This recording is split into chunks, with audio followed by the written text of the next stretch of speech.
Sistema endocrino. Del sistema endocrino entonces vamos a tener, ahora sí, ya no son células o agregados como vimos en el páncreas, como los islotes, o en el sistema digestivo como las células enteroendocrinas, o en el sistema respiratorio como las células de Chisky, no. Eso ya son glándulas endocrinas como tal. Entonces tenemos la tiroides, la paratiroide, la glándula adrenal o suprarrenal, la glándula pineal o epífisis y la glándula hipófisis. Esas serían las 5 plaquitas que vamos a ver. Bueno, ahí van a ver dentro de estas glándulas entonces algunos mensajeros químicos producidos por estas glándulas endocrinas que son de 3 tipos. Hormonas proteicas o hipolipeptídicas, que son muy hidrosolubles, quiere decir que son bastante solubles en agua. Ahí está como lo es la insulina, el glucagón, la hormona folículo estimulante. Tenemos hormonas derivadas de los aminoácidos, que son también hidrosolubles, un poco menos solubles que las otras, pero también son solubles en agua, como son la tiroxina y la adrenalina. Y tenemos hormonas derivadas de los esteroides o ácidos grasos, como tenemos, que son liposolubles o solubles en lípidos. Estas, precisamente cuando son liposolubles, la estructura glandular se le ven goticas o bolitas de lípidos dentro de su estructura, dentro de sus células. Ahí está la progesterona, el estradiol y la testosterona como algunos ejemplos. Bueno, primero de aquí. Entonces tenemos la tiroides. La tiroides se encuentra ubicada en la parte anterior del cuello, contiene folículos tiroideos. Esto ya lo vimos en la clasificación, ¿cierto? No tengo que volvérselo a repetir. Cada estructura de esas ovaladas, entonces es un folículo y las células es el mismo epitelio cúbico simple, pero acá cumple doble función de célula epitelial, que porque está revistiendo lo que es la estructura o formando lo que es el folículo, que es la cavidad o el hueco que se forma ahí, pero a la vez también es una glándula. Quiere decir que esas células foliculares, que es el mismo epitelio cúbico simple, van a producir hormonas. ¿Listo? Ahí, entonces van a producir las hormonas que son la triiodotironina y la tetraiodotironina. Y tenemos las células parafoliculares. ¿Cuáles son las parafoliculares? Las que no hacen parte del folículo. Estas serían las foliculares que producen la tiroxina y la tetraiodotironina, ¿no? Y acá tenemos las células parafoliculares. Quiere decir que son las que no hacen parte del folículo. Y estas van a producir la calcitonina. Bueno. Y tenemos el coloide. ¿Qué es el coloide? El coloide es la sustancia rosa que vamos a ver dentro del folículo y son las hormonas que están almacenando. ¿Sí? A eso es lo que le llama coloide. Por eso es que en algunas glándulas foliculares las van a ver llenas. Si en el momento que hicieron el corte, pues estaba totalmente llena y almacenando las hormonas. O las pueden ver vacías o las pueden ver como la que está en la foto, medio llena. ¿Listo? Entonces se puede ver de diferentes formas, por ejemplo, que algunas se ven vacías, otras se ven llenas. Eso depende del momento que se hizo la fijación de la muestra, si estaba llena o no del líquido folicular. Mire, por ejemplo, esta es una de mis placas, esa está totalmente llena, la otra estaba casi llena, ¿cierto? A la otra se le veían los espacios, vean, en blanco, o pueden verse totalmente vacías. Entonces se pueden ver de diferentes formas. Mira, ahí están las células foliculares, serían estas que van a producir las hormonas triiodotironina y tetraiodotironina, y precisamente la que están con el pelo indicador son las células parafoliculares, ¿listo? Que no hacen parte del folículo. Como esta es una glándula endocrina, acá no hay conductos, que vamos a encontrar vasitos. Mira, ahí está el epitelio simple plano, vasitos ya sean sanguíneos o linfáticos en medio de los folículos. Muy fácil, esta placa la reconocemos desde epitelios, no tienen problemas para identificar este órgano. Por eso este corte es el de los más fáciles porque muchas de las placas ya las han visto. Bueno, entonces tenemos tiroxina o tetraiodotironina, es lo mismo. Tiroxina o tetra, ¿qué quiere decir? T4, ¿no? Tetraiodotironina. Y tenemos la triiodotironina. Estas dos estimulan el metabolismo celular y favorecen el crecimiento y el desarrollo del sistema nervioso. Y las células parafoliculares entonces van a producir la calcitonina, que lo que va es regular los niveles de calcio en la sangre. Tenemos los vasos sanguíneos, entonces acá son importantes porque estas son glándulas endocrinas y por ahí se van a enviar las hormonas, entonces se encuentran alrededor de los folículos. La tiroides se rodea de una doble cápsula de tejido conectivo.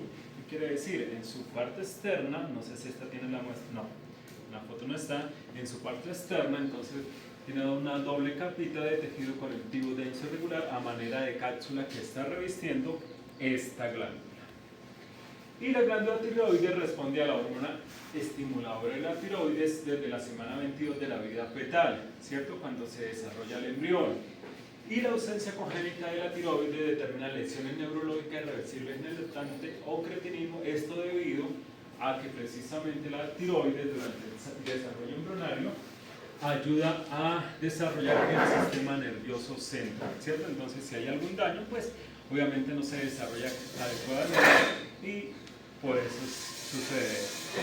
Bueno, entonces ahí están las funciones generales de la tiroides, que es mantenimiento de la temperatura, regulación del consumo de oxígeno, mantenimiento del peso, contracción del corazón, síntesis de proteínas, metabolismo del colesterol y triglicéridos. Precisamente debido a esto, los que sufren de la tiroides o pueden a veces verse demasiado flacos, ¿cierto?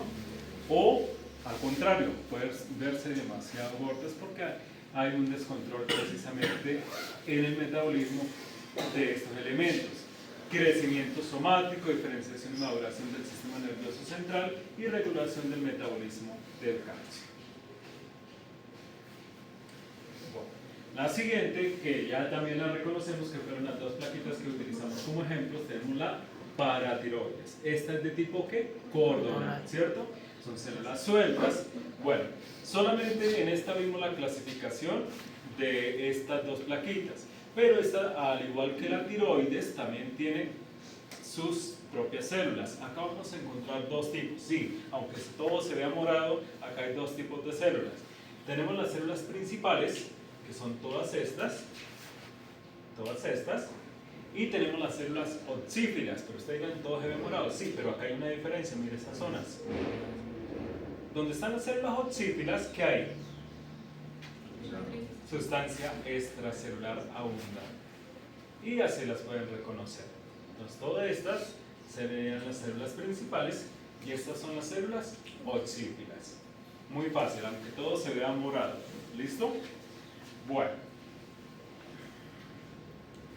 Las células principales entonces secretan la hormona paratiroide o paratormona. Esa sería su función. Y las células oxífilas, bueno, a nivel celular son ricas en mitocondrias, corresponden posiblemente a una forma de transición de las células principales, aunque no se ha definido totalmente su función. Las células se disponen en estructuras de tipo cordonal, como lo dije anteriormente, pero en ocasiones se observa también una disposición parecida a folículos. Bueno, no se preocupen por esa parte porque las placas que ustedes van a ver se van a ver de esta forma. De tipo cordonal no van a tener esa disposición folicular que puede darse el caso. Mire, por ejemplo, en esta fotografía que bajé de internet, sí tiene esa disposición en algunas estructuras. Miren las de acá, ¿sí ve? Tiene una disposición, mira, ahí está el acercamiento, parecida a folículos. ¿Listo? Pero, de todas maneras, se identifica que eres paratiroides porque, vean, ahí está la formación de tipo cordonal. Miren, todas estas son las células principales y quiere decir que estas son las células oxífilas. Mira, ahí se las están hasta marcando. Fácil de reconocerlas, aunque todas se vean moradas, ya saben que es por la sustancia extracelular. Y como es una glándula endocrina, pues vamos a encontrar mucho vaso sanguíneo. Mira, ahí está el acercamiento de los vasos sanguíneos. Estos salieron ahí con sangre, fácil de identificarlos. ¿Pregunta hasta ahí? Está fácil, ¿cierto? Bueno, entonces la hormona paratiroides regula el equilibrio de ion calcio y fosfato en la sangre, actuando principalmente a dos niveles. En el tejido óseo, en el que estimula la reabsorción del hueso mineralizado por los osteoclastos y la liberación de calcio hacia la sangre. Entonces, precisamente lo que va a hacer es estimular precisamente a los osteoclastos para que vayan sacando los minerales y lo envíe hacia el torrente sanguíneo. Y en los túbulos oroníferos, en los que estimula la reabsorción de calcio y activa la producción de la vitamina D activa. Cuando las concentraciones de calcio son bajas, la hormona paratiroide recupera la homeostasia actuando sobre los osteoblastos que inducen la reabsorción del hueso por los osteoclastos. La hormona paratiroide se liga al receptor de superficie celular de los osteoblastos para regular la síntesis de 3 proteínas esenciales para la diferenciación y función de estos osteoclastos. Bueno, la siguiente glándula adrenal.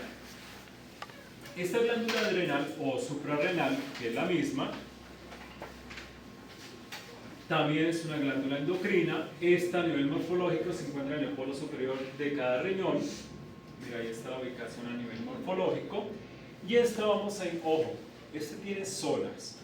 Las dos anteriores no hay problema, esta no tiene zonas, esta sí tiene zonas. Entonces vamos a encontrar corteza, médula y también va a tener su cápsula. Entonces la cápsula es de tejido conectivo denso regular, como siempre, va a tener siempre su al final el epitelio simple plano, generalmente viene de esa forma. De esa cápsula entonces van a derivarse tabiques, ¿cierto? Que ya saben qué son las tabiques o trabéculas, para irrigar el órgano, y va a dividir en dos zonas debajo de la cápsula, que va a ser su corteza y su médula. En la corteza se divide en 3 zonas. Entonces tenemos zona glomerular, que ahí se producen las hormonas mineralcorticoides, zona fascicular, que ahí se producen las hormonas glucocorticoides, zona reticular, ahí se producen andrógenos y estrógenos, y en la médula donde se produce adrenalina y noradrenalina. ¿Cómo? Bueno. Entonces, la zona glomerular, la primera zona debajo de la cápsula, es una estrecha región subcapsular, quiere decir debajo de la cápsula precisamente, contigua en su parte interna con la zona fascicular. La zona glomerular está constituida por células dispuestas de forma concéntrica, rodeadas por un estroma con capilares. Las células contienen unas pocas gotículas de grasa, quiere decir que son liposolubles, y un retículo endoplasmático liso bien desarrollado. Las células de la zona glomerular secretan una hormona mineralcorticoide, que es la aldosterona, bajo el control de la angiotensina 2. Bueno, entonces, esta es la placa que van a ver. Esta es de la glándula suprarrenal. Entonces acá tenemos cápsula, que estaría en la parte superior. Estas son las tabiques o trabéculas que les dije que deberían de la cápsula. Y esta primera zona, mire, fácil identificarla, va a ser la zona glomerular.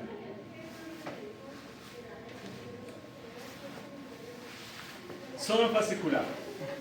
Predomina en la corteza suprarrenal. Está constituida por células poligonales en columnas verticales o fascículos perpendiculares a la cápsula. Quiere decir que estos fascículos no van a ser como la glomerular, que se van a ver más redondeados, sino van a estar alargados, así como columnas. Haz de cuenta una glándula tubular. Esa sería la forma. ¿Listo? Y ahí nos está diciendo precisamente que la disposición de esta glándula en su mayoría va a ser de forma folicular, ¿cierto? O en fascículos. Las células contienen un citoplasma vaculado que refleja acumulación de goticas lípidas, quiere decir que en esa zona también es liposoluble, que contiene colesterol y sus metabolitos. Los capilares fenestados separan las columnas celulares adyacentes. Las células de la zona fascicular secretan principalmente hormonas glucocorticoides como el cortisol, ahí no está escrito, pero también la corticosterona, bajo el control de la hormona adrenocorticotropa. Bueno, entonces, ¿cómo identificamos? Esta sería la representación gráfica, esta sería la fascicular. Mire la disposición, ¿sí ven? Como un tipo de glándula tubular. Y esta sería la fotografía real. Quiere decir que la fascicular vendría desde aquí hasta aquí. No sé si alcanzan a ver, acá hay un cambio en tonalidad y se ven como unas estructuras más redondeadas. Quiere decir que va hasta aquí, más o menos, miren la fascicular. Redondea más o menos, estoy viendo eso, sí, más o menos así. toda esta zona. Sí, lo que pasa es que esto no es recto. Acá en esta zona no es recta. Observe que por acá, viene así, por acá se baja. No es totalmente recto, no está tan definida como se ve así en la zona glomerular. Bueno. Y tenemos la siguiente, que sería la zona reticular. Ahí quedó en desorden. La reticular es la que sigue de la fascicular. Es la más delgada de la fascicular. ¿Qué quiere decir? Es más pequeñita, aunque más gruesa que la zona glomerular. Está constituida por células anastomosadas, quiere decir que están unidas unas con otras, forman como una red, o un retículo rodeado de capilares fenestrados también. Las células de la zona reticular secretan principalmente las hormonas esteroides sexuales bajo el control de la hormona adrenocorticotrópica.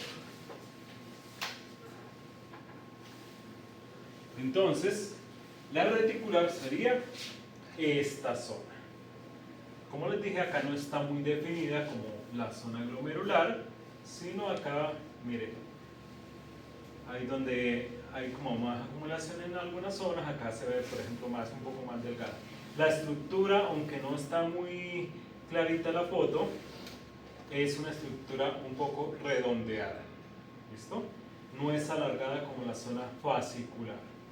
Esa sería la forma de esta zona, que sería la zona reticular.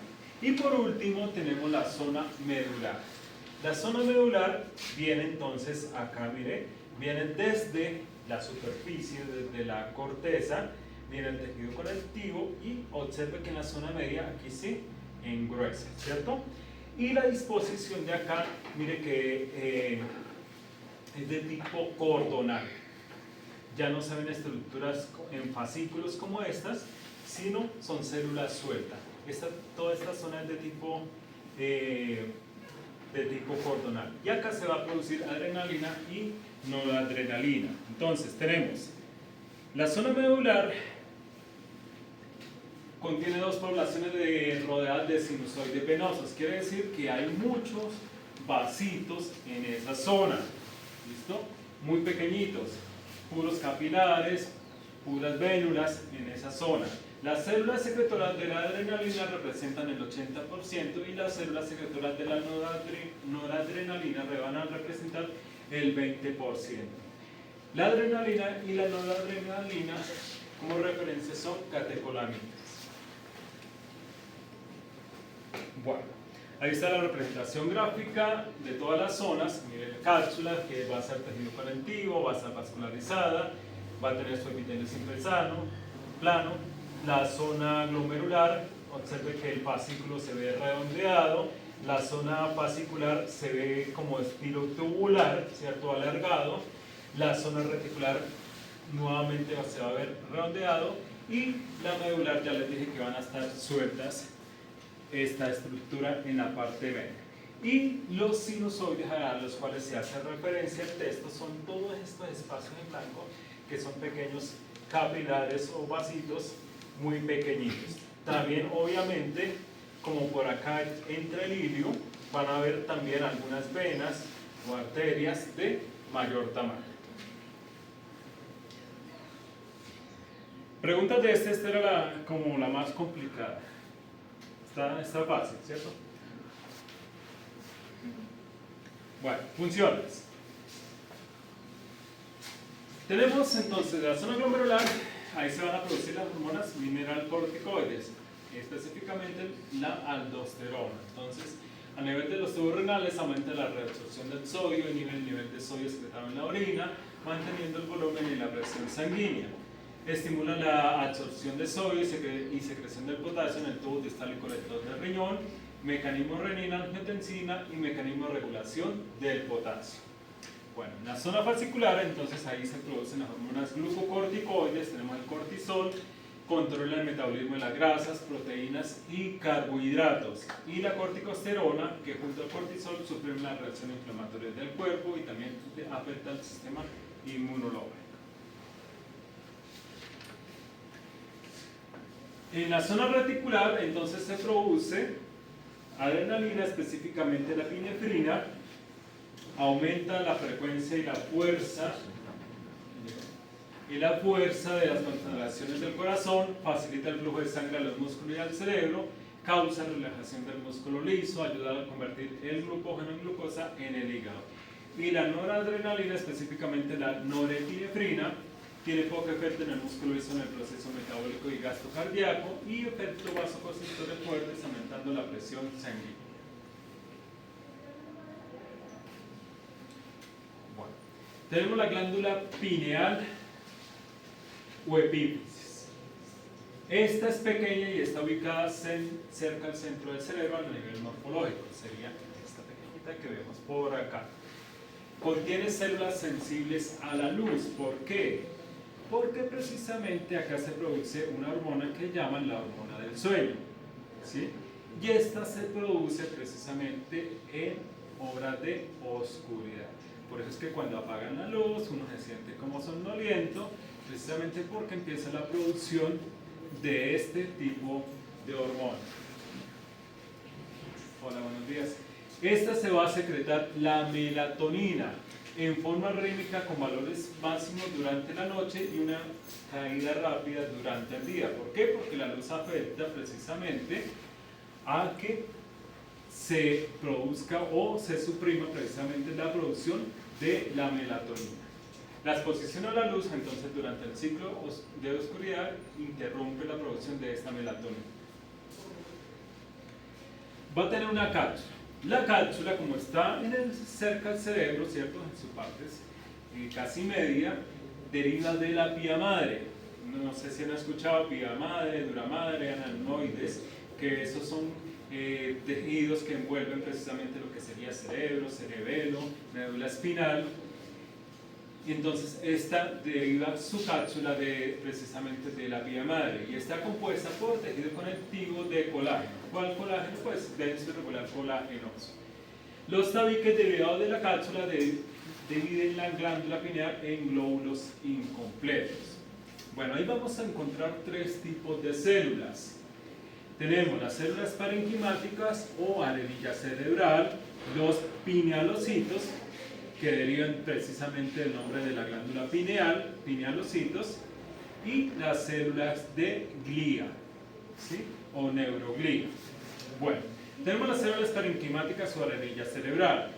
La glándula pineal se caracteriza por la presencia de concreciones calcificadas en los espacios intercelulares denominados arenilla cerebral.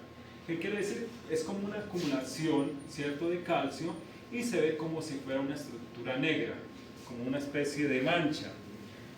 Tenemos los pinealocitos. Son células secretoras organizadas en cordones. Quiere decir, ahí nos está diciendo que esta glándula es de tipo cordonal.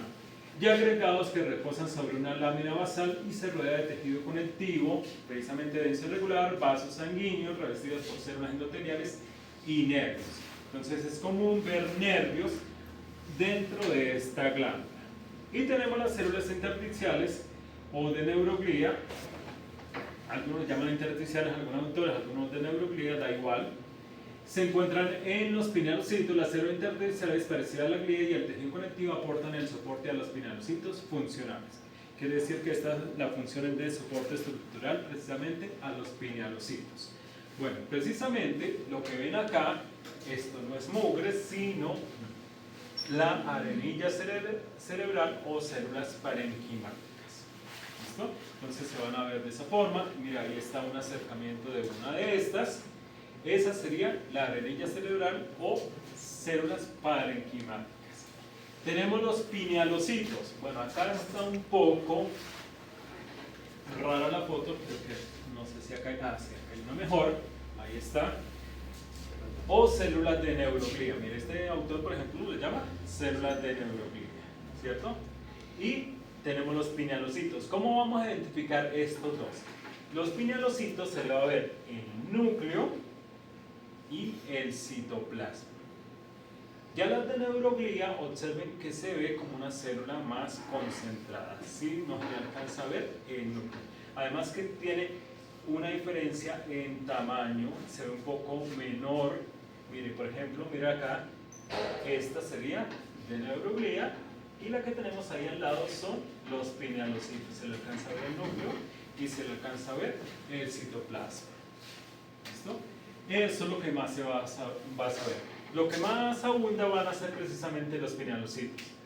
Sí, si yo le coloco a identificar alguno de estos, pues le coloco uno así bien como este, que se le vea bien el núcleo en el centro y que se le vea el citoplasma totalmente. Y lo mismo, si le coloco una neuroglía, que se vea bien la forma así toda concentrada, que no se le alcance a ver ninguna otra estructura para que no lo vayan a confundir. Las células parenquimáticas no tienen problema porque se ven como una estructura ahí negra y son bastante grandes a diferencia de las otras células. ¿Listo? Miren que de tipo cordonal son células sueltas, por acá van a ver tejido conectivo, por abajo se ve rosado, que es la sustancia extracelular, y si se ve fibroso precisamente es por los nervios que van pasando por esa zona. Y obviamente, como es una glándula endocrina, vamos a encontrar vasos sanguíneos.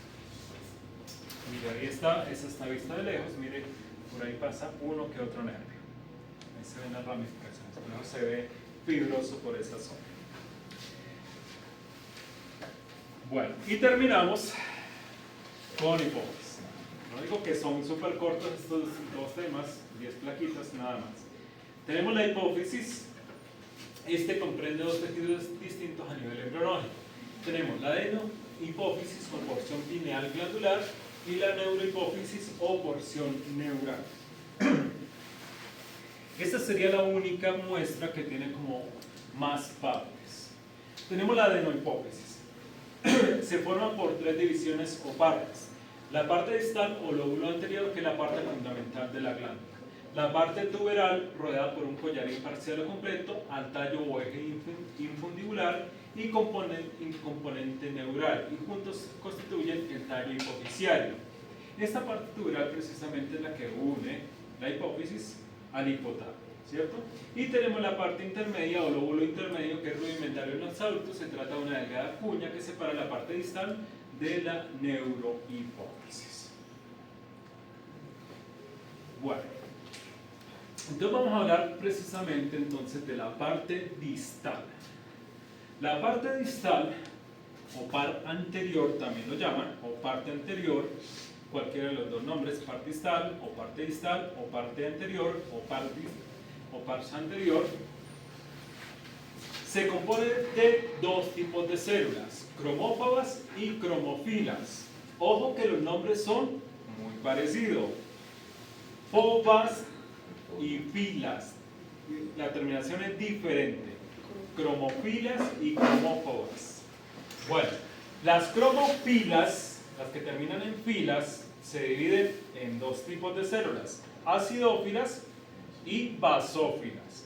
Y las acidófilas se dividen en dos: somatotropas, que secretan la hormona somatotropina, y mamotropas, que secretan la hormona prolactina. Bueno, acá tranquilos que no vamos a ver estas divisiones, sino simplemente vamos a identificar que son acidófilas. ¿Cómo la van a identificar? Las acidófilas van a tener núcleo violeta y citoplasma rosado. De ahí el nombre, que se llamen acidófilas, porque tienen afinidad por el colorante ácido, que en este caso sería la eosina, y es el que le da la color rosada. Fácil. Y tenemos las basófilas, el mismo nombre lo dice, por los colorantes básicos. Entonces, en este caso va a tener núcleo violeta, casi no le encuentro, núcleo violeta, y el citoplasma se va a ver oscuro. ¿Sí? Esa sería la característica, tirando a violeta también. Ahí estas se dividen en tres tipos de células: las corticotropas, que se hermanan la hormona adenocorticotropa; la tirotropa, que secreta la hormona tirotropina, ahí le falta una O; y las gonadotropas, que secretan la hormona folículo estimulante, en el caso de las mujeres, ¿para estimular qué? El nombre lo dice, los folículos ¿qué? Ováricos. Y la estimulante de las células intersticiales. ¿Qué células intersticiales? Este sería en el caso del hombre. Gonadotropas, gónadas. Entonces, ¿qué células intersticiales? De Leydig, que son las que producen la testosterona. ¿Listo? Por eso se llaman gonadotropas, porque afectan precisamente al sistema reproductor. Entonces, en el sistema reproductor femenino estimula los folículos ováricos y en el sistema reproductor masculino estimula las células de Leydig que producen la testosterona.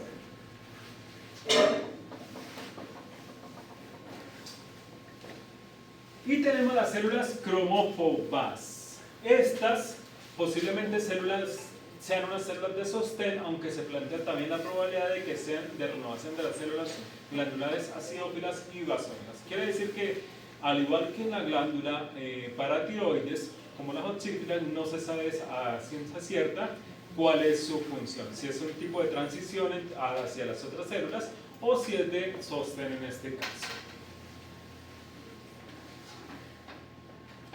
Bueno, y tenemos la paz nerviosa o neurohipófisis. Estas son las dos partecitas que vamos a ver. Las otras también, lo que es la parte intermedia, pero que no tiene así como una función especial, la vamos a ver, pero generalmente yo no la coloco en el parcial.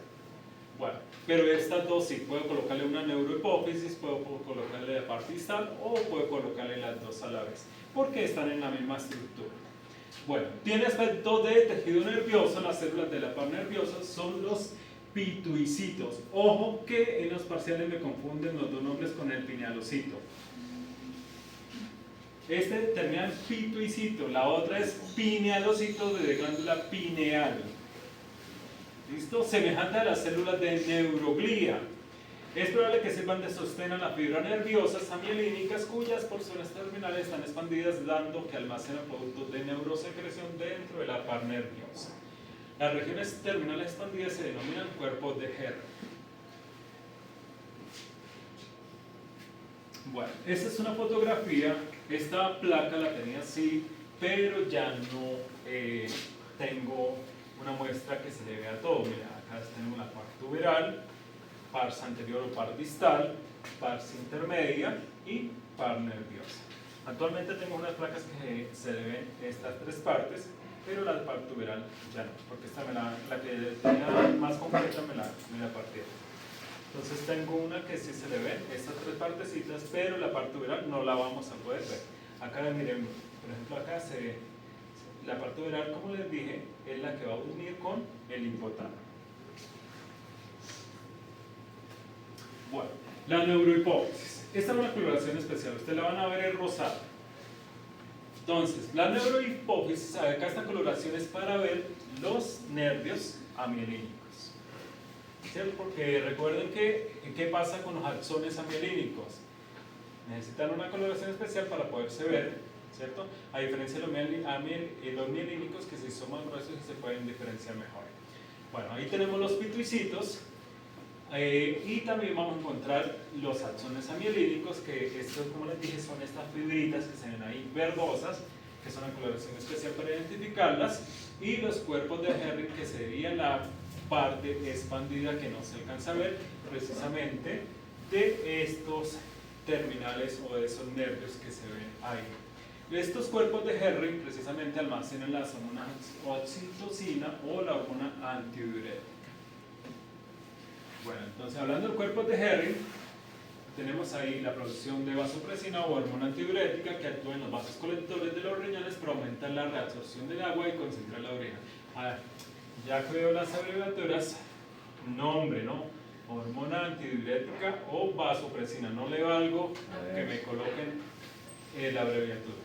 Y tenemos la oxitocina, que estimula las concentraciones del músculo uterino durante el parto, media el reflejo de la secreción de leche al estimular las concentraciones de células mioepiteliales alrededor de los lóbulos mamarios en los senos. Ojo, diferenciar esto, oxitocina, de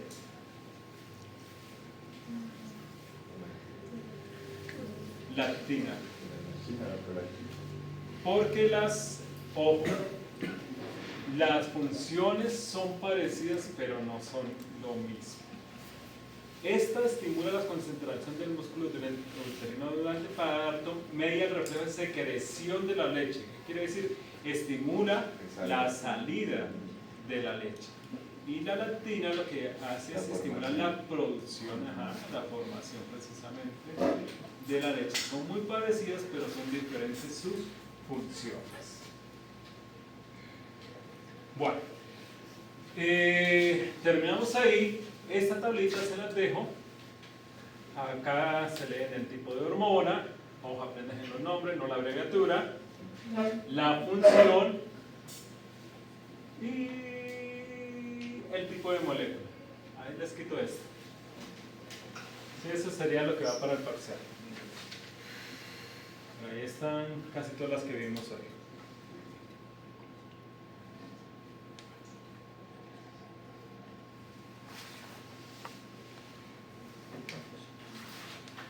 Este también está corto, son solo 4. Ah, 5. Ya les explico por qué 5. Deberían ser 6, pero es que a mí te las dividen en 3.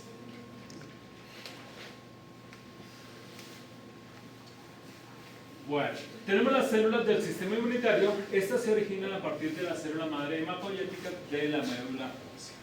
Las células madre hematopoyéticas se dividen para generar dos células especializadas. Tenemos la célula madre linfoide, que da lugar a los linfocitos B y T, y la célula madre mieloide, que origina los leucocitos, eritrocitos, megacariocitos y los macrófagos. Esto ya lo vimos cuando vimos sangre periférica, ¿cierto? En la clasificación de los linfocitos. Tenemos los linfocitos B. Estos se van a diferenciar, ya saben, en una región desconocida de lo que sería la médula ósea. Cuando se activan fuera de la médula, los linfocitos B se diferencian de células plasmáticas secretoras de anticuerpos. Tenemos los linfocitos T o timocitos, se diferencian en el timo a células que pueden activar otros elementos del sistema inmunitario como linfocitos colaboradores o matar células infectadas por virus o bacterias como son las células citolíticas o citotóxicas.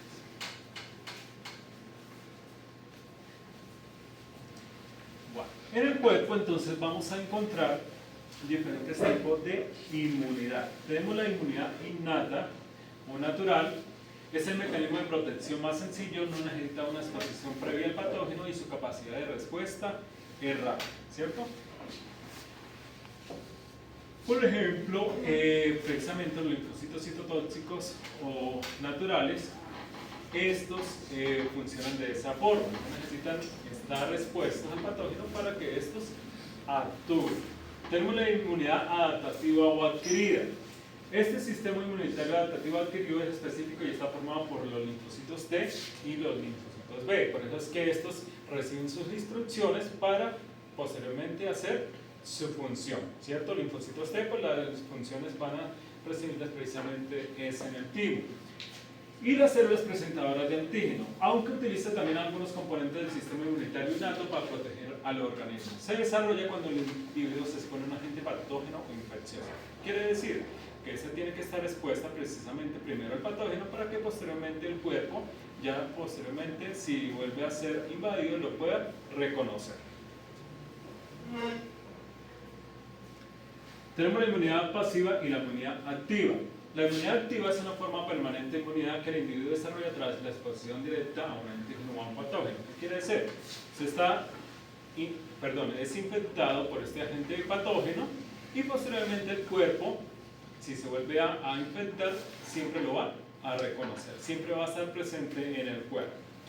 Pero tenemos la inmunidad pasiva, que es una forma temporal. ¿Qué quiere decir? Al igual que la anterior, es infectado por un patógeno, el cuerpo lo va a reconocer, pero esa inmunidad va a durar por un periodo de tiempo. Por eso es que hay vacunas que ustedes te inyectan y no vuelven a vacunarlo. ¿Por qué? Porque el cuerpo siempre los va a reconocer, que sería una inmunidad activa. Pero hay unas que tienen que cada cierto tiempo volverse a vacunar para que el cuerpo vuelva a detectar ese patógeno. ¿Por qué? Porque pierde precisamente la efectividad. Bueno, el cuerpo ya posteriormente no lo reconoce. Vamos a ver entonces estos órganos. Tenemos el timo, situado en el mediastino superior, se extiende sobre los grandes vasos del corazón, es encapsulado. La cápsula del timo es delgada. Es una cápsula de tejido conectivo denso y regular. También de esta va a derivar tabiques o trabéculas que va a subdividir en lobulillos y en lóbulos este órgano. ¿Listo?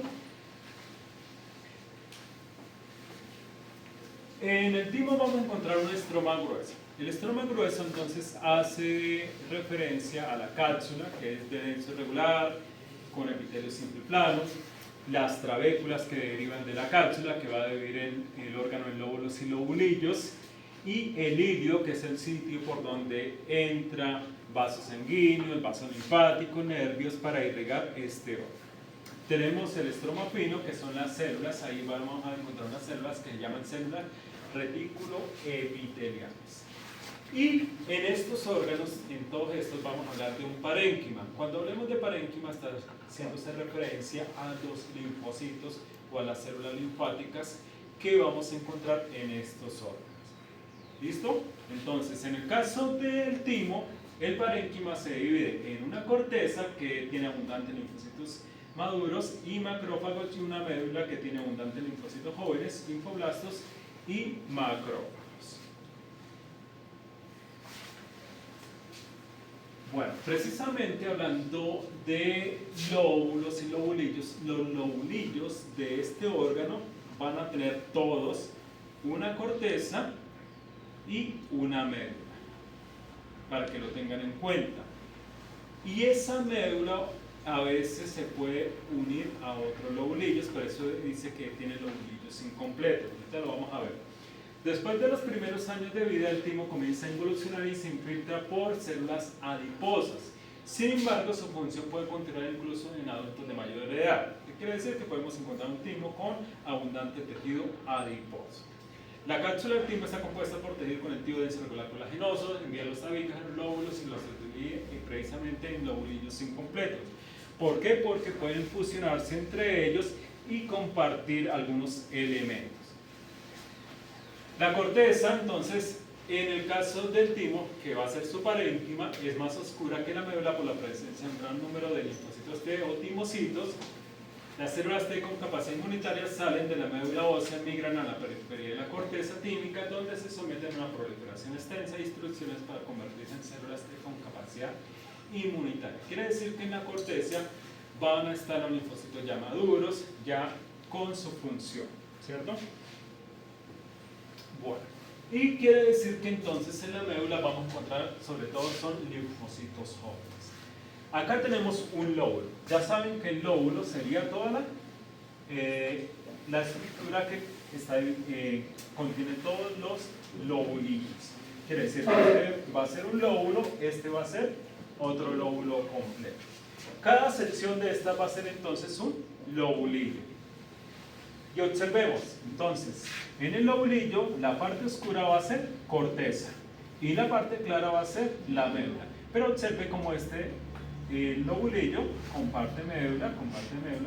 Entonces, si ven, no está totalmente dividido, sino está compartiendo elementos con otros. Por eso se dice que puede contener lobulillos incompletos. No en todo sucede, hay algunos que están completamente cerrados, mire por ejemplo este, pero en algunos se pueden compartir algunos elementos.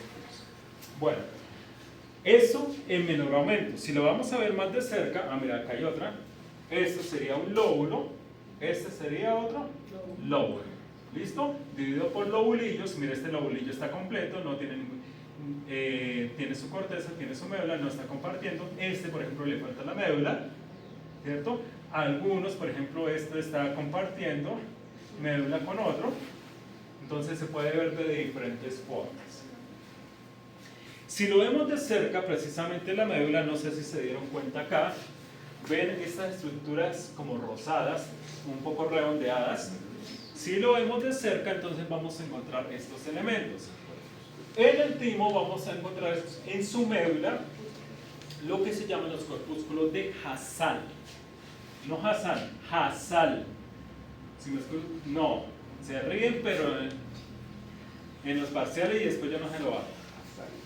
Aparecen en la médula del timo y están constituidos por células espirales densas, células epiteliales. Precisamente las células epitelio-reticulares o reticuloepiteliales que vimos ahorita, ¿cierto? Como estroma fino, estas son las que se unen y son células epiteliales medulares tímicas muy queratinizadas. ¿Qué quiere decir?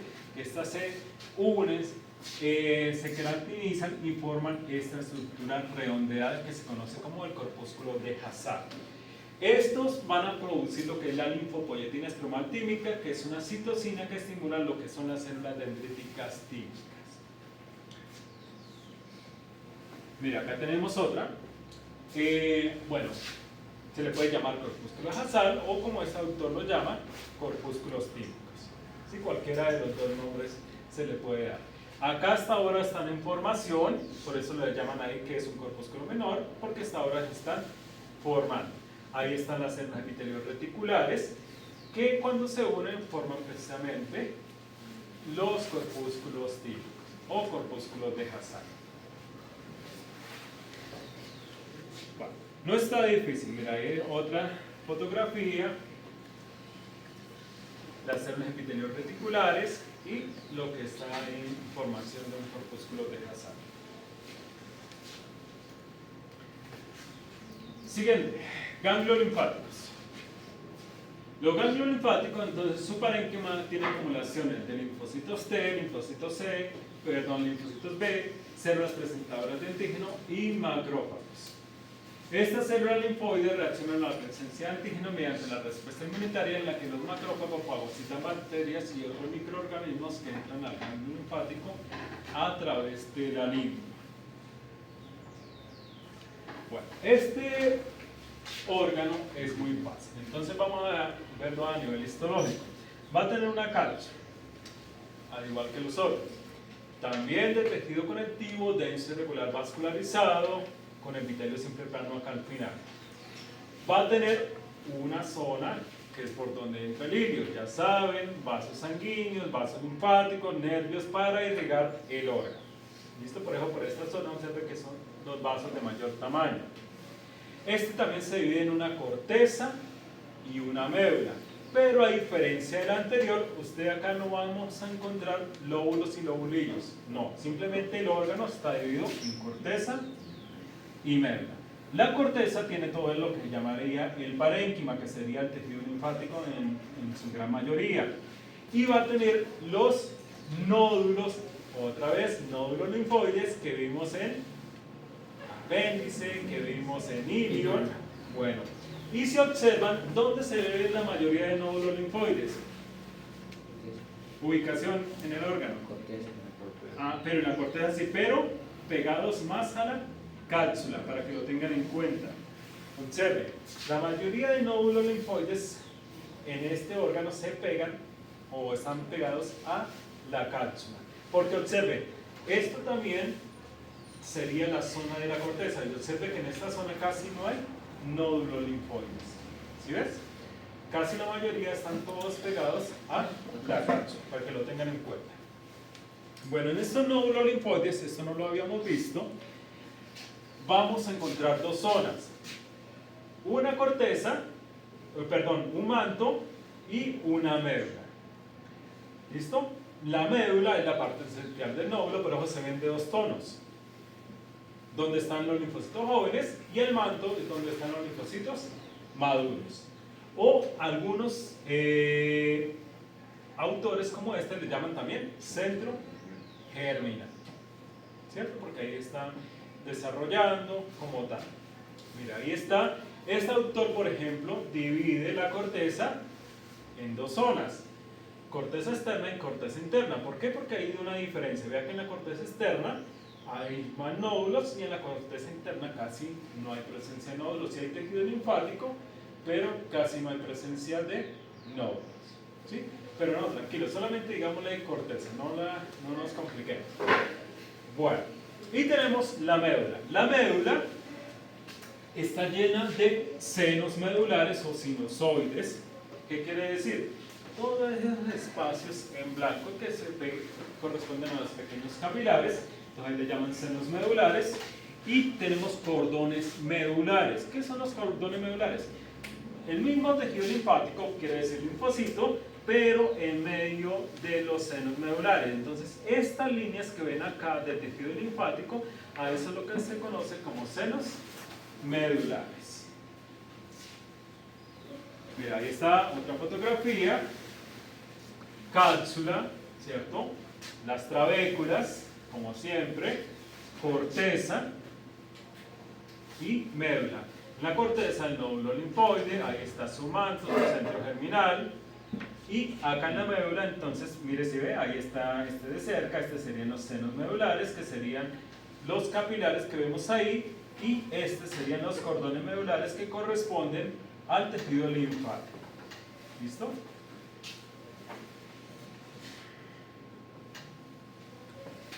Vaso. El vaso es el órgano linfoide más grande del cuerpo, revestido de una cápsula de tejido denso y regular colagenoso, igual que los otros.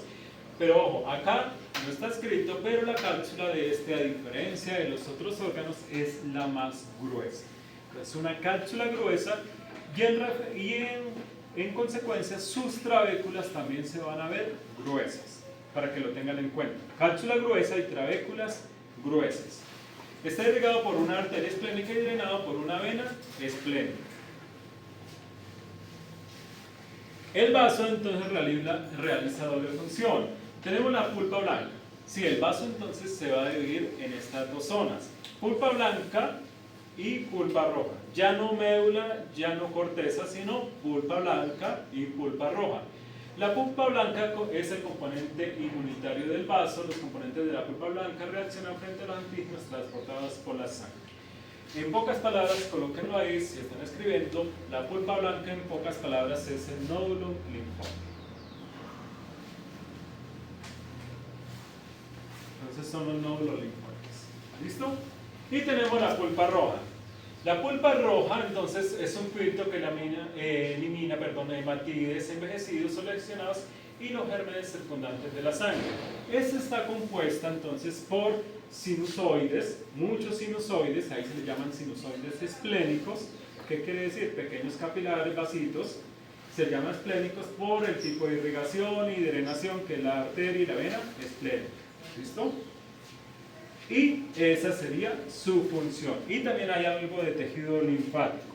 ¿Por qué se llaman diferentes? Porque la pulpa roja tiene una coloración a nivel morfológico, o cuando veamos la placa, un poco rojiza, y la pulpa blanca, aunque no sea blanca, se ve el nódulo linfoide que es morado.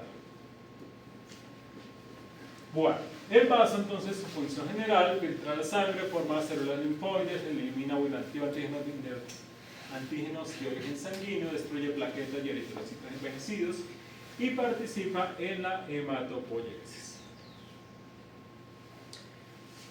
Bueno, acá tenemos entonces el vaso. Como les dije, cápsula gruesa. En consecuencia, sus trabéculas también van a ser gruesas. Todo esto es pulpa roja. Todo esto es pulpa roja. Acá no se ve en corteza médula. Y los nódulos linfoides entonces van a ser la pulpa blanca. Está fácil. Si lo acercamos, observemos la pulpa roja. Muchos sinusoides, también obviamente hay tejido linfático. Y la pulpa blanca, acá la tenemos. Va a tener su centro germinal. Este no es un nódulo linfoide igual a los anteriores, que solamente tiene su centro germinal y su manto. No, acá tiene más capa, observen.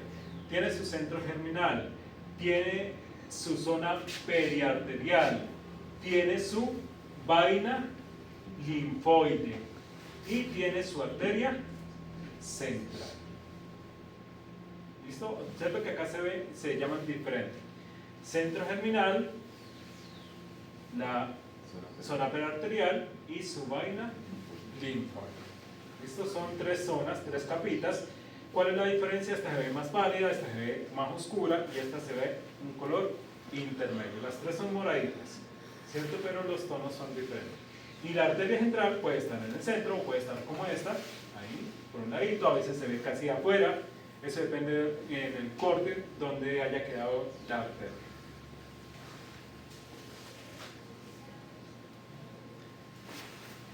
Y terminamos el día de hoy con amígdalas. Bueno, las amígdalas son tres, pero desafortunadamente yo no tengo las tres muestras. Entonces, no sé, no he visto todas las placas que me llegaron, pero creo que solamente tengo un tipo de amígdala que son las amígdalas lumbares. Sí, ya ahora sí me llegaron. Vamos a ver unas plaquitas de más. Bueno, las amígdalas palatinas bilaterales. localizadas entre los pliegues palatogloso y palatofaringeo, se recubren de un epitelio escamoso estratificado y presenta alrededor de una docena de criptas profundas que pueden albergar alimentos y otros residuos, así como microorganismos y células epiteliales descamadas. En el parénquima de esta amígdala abundan los nódulos linfáticos, algunos de los cuales contienen un centro germinales, y el carácter de las amígdalas posee una cápsula fibrosa densa. Bueno, se lo voy a describir con la fotografía. Entonces, estas amígdalas que va a tener es un tejido linfático, ¿cierto? Va a tener unos huecos que se le llaman criptas. Algunos autores a esto le dicen criptas principales y a esta le dicen criptas secundarias. Criptas. Están revestidas por epitelio estratificado escamoso. Va a tener tejido linfático, que sería su parénquima. Mire, tiene nódulos linfoides, muchos tienen su centro germinal y su manto, ¿cierto? Algunos no lo poseen, sino simplemente es el nódulo linfoide morado. Y va a tener trabéculas de tejido conectivo y va a tener por uno de sus lados su cápsula también de tejido conectivo denso y regular, por ahí de donde se derivan precisamente los tabiones. Esos serían todos los componentes de esta amígdala, que sería la amígdala palatina, que ojalá encuentre una muestra de esta, porque de esta no tengo. De la siguiente sí no hay. De esta pasa igual que el epitelio pseudoestratificado, siempre lo nombra pero no encuentran placas. Amígdala faringea unilateral. Se encuentra entre la faringe nasal, presenta una estructura semejante a las palatinas, aunque son mentiras. ¿Por qué? Porque las amígdalas palatinas son criptas y las faringeas son pliegues. ¿Qué quiere decir?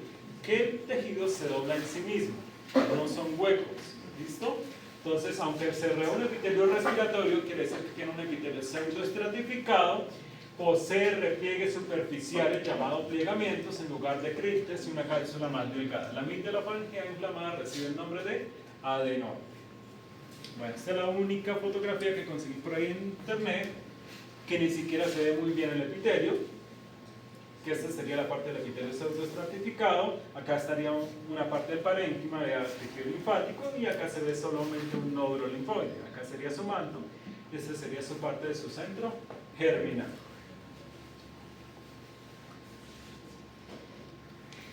Y tenemos las amígdalas linguales, que esto sí tengo bastantes placas. Las amígdalas linguales presentes en la superficie dorsal del tercio posterior de la lengua se recubren de un epitelio escamoso estratificado que tapiza las abundantes criptas.